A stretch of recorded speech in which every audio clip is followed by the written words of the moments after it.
organization, and the Westbrook City Band has done a magnificent job. And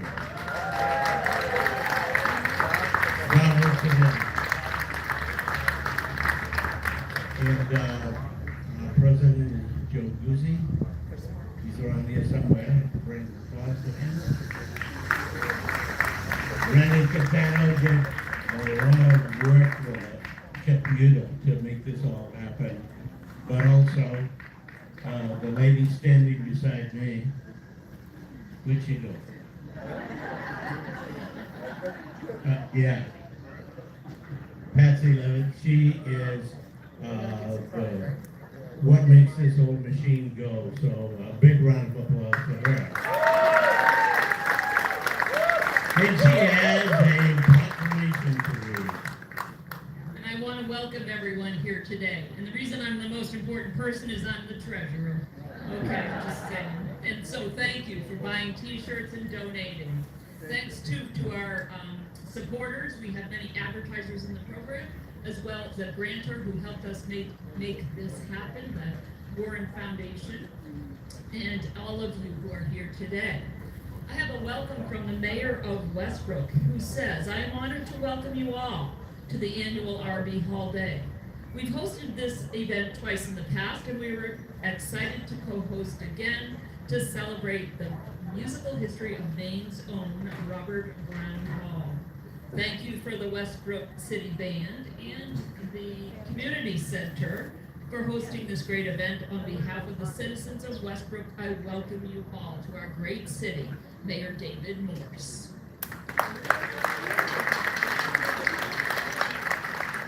I now want to briefly go through and read a proclamation from the legislature. R.B. Hall Day has been designated as an annual event by the legislature, and we have a gubernatorial proclamation. Whereas Robert Brown Hall was born into a musical family living in Boddingham, Maine on June 30th, 1858. And whereas R.B. Hall accepted a call to rebuild the Bangor Band in the early 1880s, and he accomplished this task with such skill that the grateful citizens in Bangor presented him with a gold Boston 3 star, Nay Plus cornet, the one that was on display earlier, and you'll hear soon, by the way. Whereas in addition to his work with the Bangor Band, R.B. Hall also worked with the Waterville Military Band, Chandler's Band, the Cherryfield Band, and the Olympia Band of Augusta, as well as the Colby College Band. And whereas, upon his death in 1907, R.B. Hall had published more than 62 marches, and his funeral procession, including the playing of his own works by several of the bands with whom he had performed. And whereas, in accordance with 1 MRSA 119, the last Saturday in June of each year is designated as R.B. Hall Day to commemorate and honor the internationally recognized composer, conductor, and cornet soloist, whose creative talent and native ability marked him as one of Maine's outstanding citizens.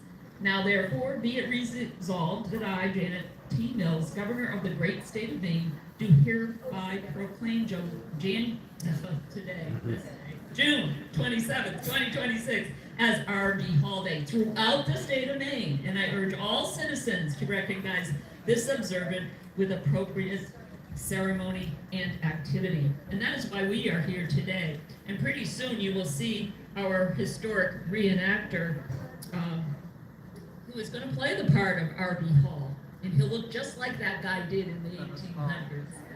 And he'll play his cornet in a beautiful way and lead us in the mass band. But before we do that, just one brief mention of another wonderful trumpet player, cornet player, Mel Tukey. You'll see his memorial in our program, and Mel passed away a year ago plus. And we've had some other folks pass as well. And so I'm going to ask you all for a moment of silence, please, while we remember our fallen band members. Thank you.